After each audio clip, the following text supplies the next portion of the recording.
నమస్తే, welcome to our channel. నేను మీ సిరి.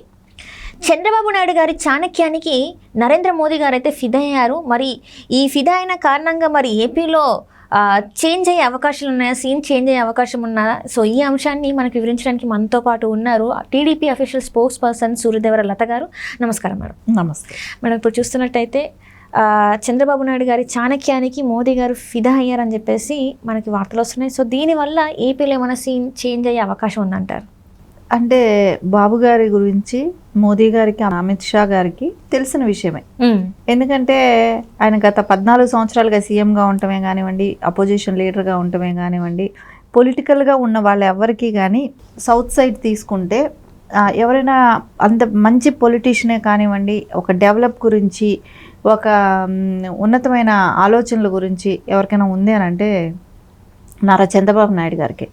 ఎందుకంటే ఆయన చేసినది అభివృద్ధే కానివ్వండి, ఆయన ఒక హైదరాబాద్లో డెవలప్మెంటే కానివ్వండి, ఇవి ఉన్న ఒక 5 సంవత్సరాల్లో కూడా అమరావతిని ఇలా ఒక సిటీ నగరానికి సరిపడేటట్టు ఒక స్థలాన్ని కానివ్వండి, అక్కడ అంత ప్లేస్ని రైతులను ఒప్పించి 33,000 ఎకరాలు సేకరించడమే కానివ్వండి, ఇవన్నీ చూస్తే కూడా ఎవరికైనా అనిపిస్తుంది. అది కూడా కూటమిలో 3 పార్టీలు ఎప్పుడూ కూడా, అంటే పవన్ కళ్యాణ్ గారు వచ్చి జనసేన ఇప్పుడు కానీ గతంలో కూడా చూస్తే ఉన్నప్పుడు కూడా లెఫ్ట్ పార్టీలతో ఉన్నా, ఒకవేళ బీజేపీతో ఉన్నా, ఇట్లా ఎవరితో ఉన్నా కూడా ఎక్కడా కూడా ఇంత డిస్టర్బెన్స్ రాకుండా కూడా, సో ఆయన అంటే ఎవరెవరు సీట్లు ఎక్కడెక్కడ అనేది ఇవ్వటమే కానివ్వండి, వాళ్ళకి ఎక్కడ బలం ఉందే కానివ్వండి, ఆయన ఆర్గనైజేషన్ ఎక్కడ మిస్ అవ్వదు.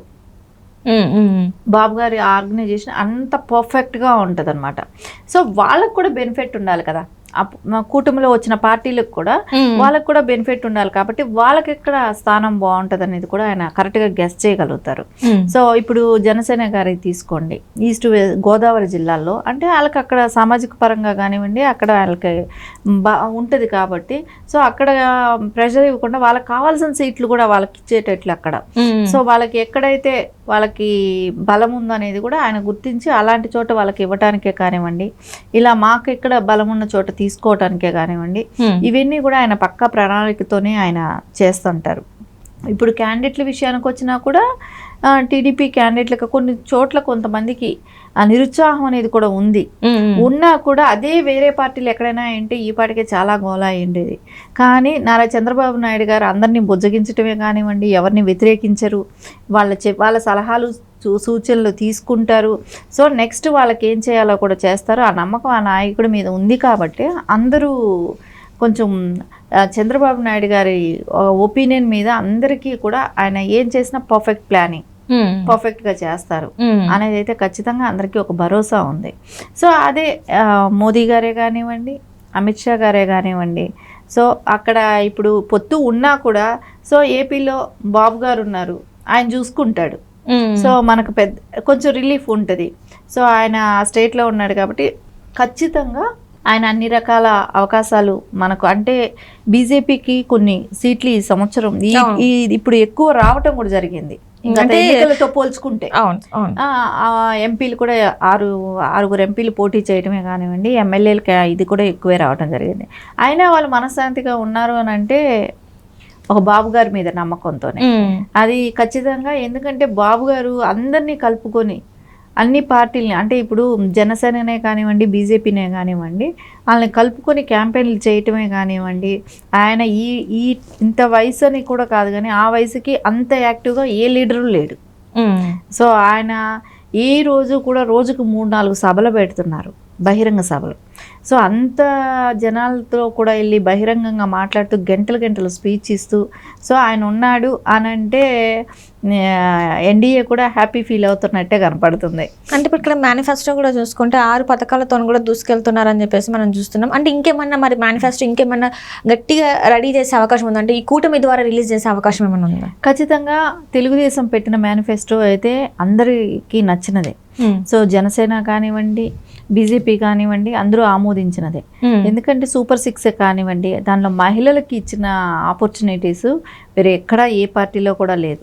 ఎందుకంటే బస్ ఫ్రీ కానివ్వండి, సిలిండర్స్ ఇవ్వటమే కానివ్వండి, అమ్మకు వందనం అనే దానిలో ప్రతి బిడ్డకి 15,000 ఇవ్వటమే కానివ్వండి, ప్రతి మహిళకి కూడా సో 1,500 సో ఇవ్వటమే కానివ్వండి, 18 సంవత్సరాలు దాటిన ప్రతి మహిళకి కానివ్వండి, రైతులకు 20,000 ఇవ్వటమే కానివ్వండి సంవత్సరానికి, ఇంకా అదేలాగా 20 లక్షల జాబ్స్ క్రియేట్ చేయటం కానివ్వండి, వాలంటీర్లకి 10,000 చెప్పటం, అదేలాగా వృద్ధుల పెన్షన్ 4,000 చేస్తానన్నారు. సో అదంతా కూడా, అది కూడా ఏప్రిల్ నుంచే ఇస్తానన్నారు.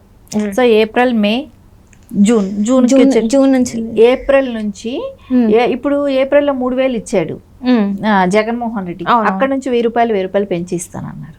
ఓకే, ఏప్రిల్ నుంచి పెంచిస్తా. ఏప్రిల్లో 1,000 రూపాయలు తగ్గింది కదా, 3,000 ఇచ్చాడు కదా.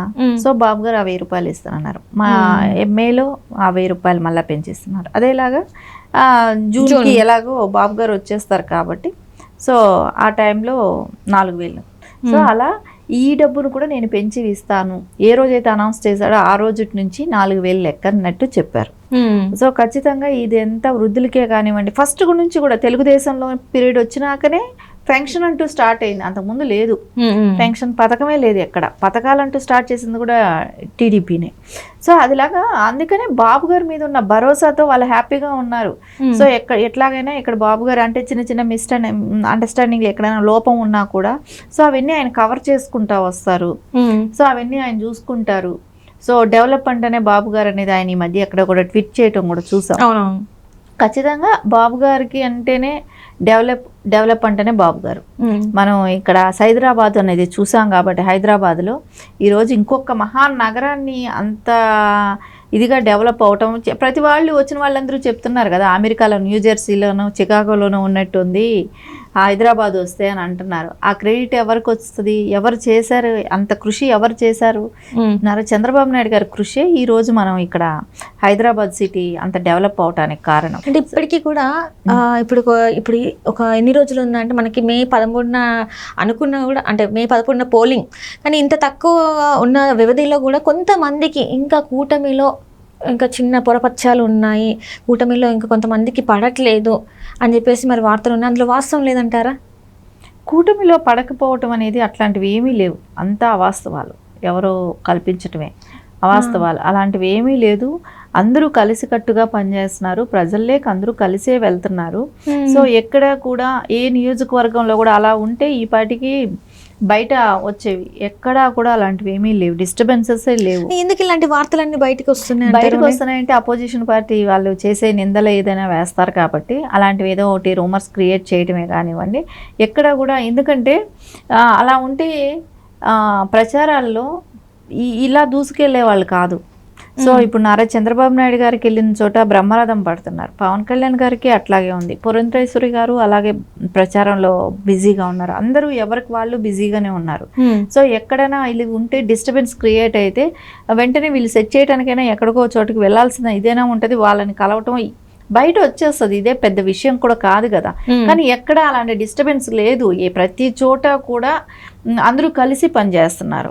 మనం గతంలో కొన్ని చోట్ల చూసాం, తిరుపతిలో కూడా అనుకున్నారు క్యాండిడేట్ మారుస్తారన్నది, లేదు, చక్కగా మాజీ ఎమ్మెల్యే అయిన వాళ్ళే వెళ్ళి పనిచేస్తున్నారు. అంటే కొత్తగా జనసేనకి ఇచ్చారు, అది వరకు అంతా తెలుగుదేశం ఉండేది.